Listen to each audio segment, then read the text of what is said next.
안녕하세요, 토니오 셰프입니다. 돼지고기 다들 좋아하시죠? 오늘은요, 돼지고기와 통마늘을 듬뿍 넣어서 푸짐하게 마늘 제육조림 한번 만들어 볼게요.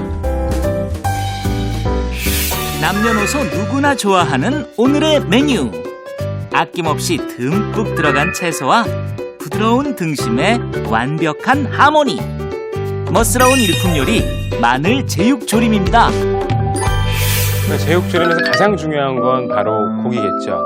오늘 제가 사용하는 고기는 바로 돼지고기 등심입니다. 이 고기는요, 칼등으로 두드려줘서 조금 더 고기가 부드러울 수 있도록 도와주도록 하겠습니다. 두드려주신 다음에요, 소금, 후추, 밑간도 살짝 해주시면 좋죠. 항상 제가 말씀드리는 겁니다. 후추, 여기에 된장을 펴발라줄 거예요. 이런 식으로.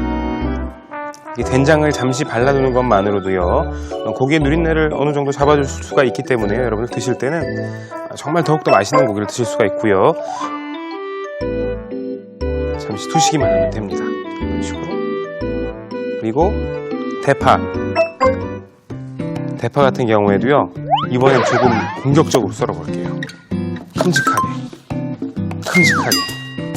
큼직하게. 그리고 버섯은 통째로 사용을 해주시면 되고요. 마늘 같은 경우에는 이렇게 통으로 그냥 사용을 하도록 하겠습니다. 그리고 고추는 마찬가지예요. 고추도 씨까지 다 공격적으로. 오늘 좀 공격적이네요, 우리가. 네, 통째로 한번 그래도 사용을 해보도록 할게요. 이렇게. 가끔가다 이 어머니들 이 레시피대로 요리하시려고 그냥 몇 센치로 썰어야 되는지 막 고민하시는 분들 엄청 많이 계실 거예요. 그런데 고민하지 마십시오. 그냥 손 가는 대로 편하게 썰어주시면 돼요. 사실 오늘 만든 요리 같은 경우에는 조금 약간 허풍을 더하자면 통고추 넣어주셔도 됩니다. 정말 귀찮으신 분들은 통고추 넣고 졸이셔도 돼요. 자, 고추가 아주 듬뿍 들어갈 거예요. 이 큰일 났네. 안 그래도 가을에 입맛 도는데 이거 먹고 더 입맛 돌게 생겼네. 자, 오늘의 요리는 이 밥도둑이 따로 필요 없는 그런 요리입니다. 이번에는 문자를 만들 차례인데요. 간장과 물의 비율은 1:1 정도로 섞어주시는 게 좋아요. 아시겠죠? 왜냐면 고기가 졸아들면서 짜질 수가 있거든요. 농도가. 그리고 여기에 다진 마늘, 그리고 양파, 다진 생강까지 넣어주시는 거예요. 그리고 준비한 설탕 넣어주시고요. 고루 섞어주십니다. 이렇게 섞어두시는 것만으로도요, 요리에 생강향이 은은하게 퍼지는 아주 감칠맛 도는 그런 요리가 완성이 될 것 같습니다. 가장 먼저 해야 되는 작업이 뭐냐면요, 이 버무려둔 고기를요, 끓는 물에 한번 삶아서 누린내를 한번 더 잡아주시는 거예요. 끓는 물에다가 넣는 거죠. 이 고기가 들어가면서 이 고기 틈틈이 배어있는 된장 맛이 조금 더 고기 안으로 스며들 것 같아요. 오늘 지금 제가 준비한 등심 같은 경우에는요, 크기가 두께가 아주 두툼하지가 않습니다. 그렇기 때문에 한 4-5분 정도만 끓여주시는 것만으로도 충분히 누린내를 잡아줄 수가 있습니다. 아시겠죠? 오늘의 요리 역시 너무 간단해요. 근데 지금 피디님이 편집하시려면은 잠깐만 15분은 해야 되는 거 아니에요? 그죠? 15분 동안 해야 되는데 요리가 다 됐어, 이제 거의 다. 큰일 났네요, 진짜. 야, 그래도 한번 최대한 많은 팁을 드리면서 한번 요리를 해보도록 할게요. 팬 마찬가지로 달궈주시고요. 자, 그리고 여기에 마늘을 먼저 넣고 향을 좀 내볼게요. 마늘은 굳이 팬이 아주 뜨거운 상태부터 구워주시지 않으셔도 됩니다. 항상 강조하지만 마늘에는 전분이 많이 들어있어서 쉽게 탈 수가 있어요. 그렇기 때문에 이렇게 천천히 굴려가면서 이 통마늘을 노릇하게 구워주시는 거예요. 그렇게 되면 이 마늘향이 듬뿍 이 기름에 빠져나오겠죠? 그리고 옆에 곁들여서 대파의 두꺼운 부분까지 같이 넣어주세요. 이 대파의 향까지 충분하게 우러나와서요, 더욱더 여러분들이 맛있는 요리를 즐길 수 있게 도와주는 역할도 하고요. 지금도 제가 마늘에 물기를 제대로 안 털어줬더니 기름이 좀 튑니다. 여러분들 항상 주의하셔야 돼요, 요리하실 때는. 저는 사실 조금 튀거나 이래도 아주 많이 뜨겁지 않거든요. 근데 여러분들은 또 다치실 수가 있으니까. 뜨거워. 이렇게 기름이 튈 수가 있어요. 그렇기 때문에 뜨거워. 조심하셔야 됩니다. 저도 이 얼굴에 튀기면 뜨겁거든요. 얼굴에 튀기면 안 돼. 이렇게 마늘 볶아지는 거 보이시나요? 이렇게 노릇노릇 향이 나기 시작을 할 때 썰어둔 고추, 그리고 양송이 버섯까지 다 넣을게요. 양송이 버섯은 통째로 넣도록 하겠습니다. 그래도 통째로 넣고, 자, 양송이 넣고, 마찬가지예요. 버섯은 지용성입니다. 기름과 함께 조리했을 때 비타민 D의 흡수량이 더 높아져요. 그래서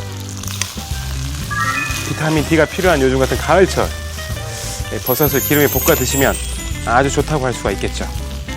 자, 이렇게 버섯을 넣고는 불을 조금 강불로 돌려주실 필요가 있고요. 나 좀 소심한 것 같아. 공격적으로 하려고 그러다가 얘는 한 번 더 썰어줘야 될 것 같습니다. 이렇게 나머지 파까지 다 넣어주도록 하겠습니다.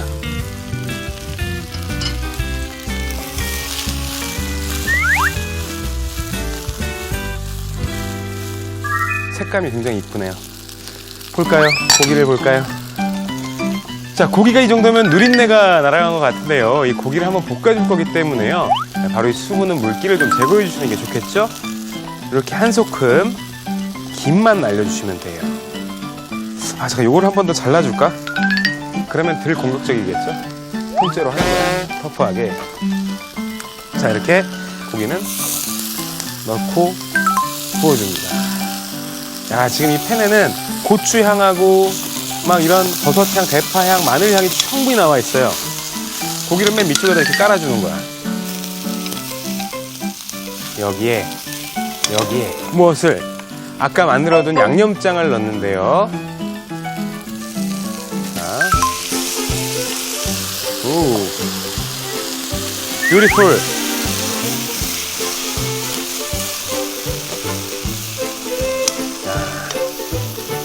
그런데 여기다가 따뜻한 물을 조금씩 넣어준다면 더욱더 좋겠죠, 그죠?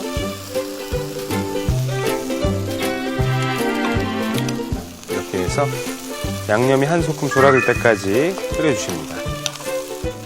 아, 오늘 요리 너무 공격적이네요. 자, 다음 볼까?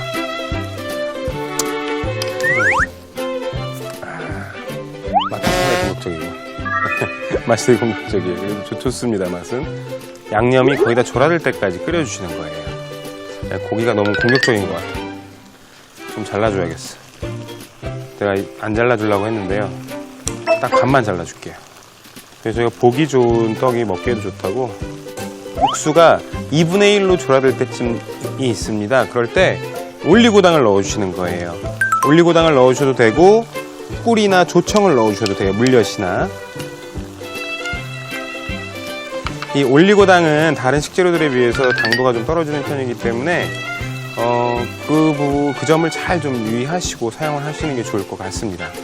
아시겠죠?